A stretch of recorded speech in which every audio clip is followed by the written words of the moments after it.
It's a snowy morning and a Colorado state trooper is off to investigate another accident on the busy interstate, the equivalent of our motorway. It seems that when it comes to matching the style of driving to the weather conditions, the Americans are just as bad as we are. I'm going to be northbound Colorado 25, about the 167. I got a Ford Expedition down there that I guess hit something, and the airbag's deployed, unknown of injury. Well, what we're going to do, first of all, is get down there safely. As you can see, the road conditions are miserable.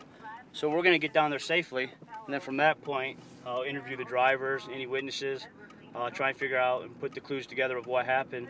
And once I determine what happens, at that time I'll decide if I should issue a citation to the at-fault vehicle. And since this is only a one-vehicle accident, I can already tell you, just from experience of working this kind of road condition, and being in a utility like the Expedition, they were driving too fastly for road conditions and he lost control, spun out and crashed. Here in the States, the way we should do it is for every 10 miles an hour that the speed limit is, you should be one car length behind. So on our freeways and our interstates, speed limits are 55, 65. You should be, for 55 miles an hour, you should be 5 to 6 car lengths behind. We get a lot of people out here that follow less than one car length. And with our traffic through the metro area here in Denver, traffic comes to a standstill instantly. It can happen that fast during rush hours. But when you're following less than a car length, less than 2 car lengths, you don't have time to stop. You rear end them. And that's the biggest problem we're trying to attack right now, and trying to educate the motoring public to back off and give that following distance, so if traffic does come to a quick stop, you have plenty of time to stop without rear-ending somebody. The sorry state of a crashed Ford Explorer has unfortunately been a common one in the States recently, with a spate of serious tyre blowouts. But this time, it looks like this is just the result of driving too fast for the conditions. Okay, so tell me what happened real quick.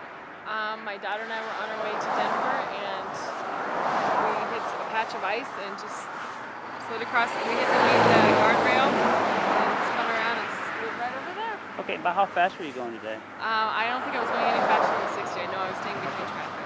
Okay, well, I'm going to go ahead and grab some paperwork for you to fill out on what happened, and then I'll investigate the accident, and we'll get you out of here as quickly as possible. Okay, thanks. Are you Colorado? Are you from here? I'm from the Midwest originally. We've been in Florida for 5 years, and this is our first winter back.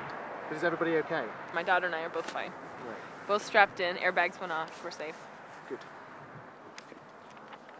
This is a driver's statement. What I need you to do is go ahead and fill out the top part. And if you think the UK relishes red tape and form filling, the Americans love it too. She'll be hours filling this lot in. Sign them back. Stay on the front, sign and date it here. And you said you had your daughter with you? Okay, let's go ahead and list her information down there for me. The weather changes very quickly here in Colorado, and this is pretty much the first serious snow we've had, and it always catches people out, especially people who've moved in from out of state to this area. And that's what's happened here. This lady was going, she said, about 60 miles an hour in these conditions, which is far too fast, and that's the result. And what she doesn't know yet is she's going to get a ticket. When we pulled up, you saw the red car down north of us spin out, and that's because they're watching us. People aren't paying attention, they're driving, they're trying to see what I'm doing on the side of the road, and then they spin out and it causes more accidents. So the quicker we can get this investigated, the quicker we can get it done and get it out of here and open up the roadway completely, the safer it will be for everybody else. If you do something wrong whilst you're driving in the States, you might get pulled over by one of up to 3 different types of policemen. There's the city police, there's the county sheriff, and there's the state trooper. And if you are pulled over, a very important piece of advice: do nothing at all. You know how in the UK we are always told to get out of the car, stand up and talk to the police officer. Here, if you move, it's taken as an act of aggression, and if you get out of the car, you might very quickly find a gun pointed at you. We actually want people to stay in their car, keep their hands on the wheel where we can see them, but actually stay in the car and we'll approach them. That way they're safe, they don't have to worry about getting hit by traffic. The officer feels a little more comfortable, that way they can see what's going on as opposed to having somebody come out of the car and approach them. It becomes an officer safety issue also. A lot of times when people don't want to get back in their car because there's something in there that they don't want us to see or smell. So it doesn't happen very often, but it does. Is that worrying? Just get your senses going. You become a little more aware of all your surroundings.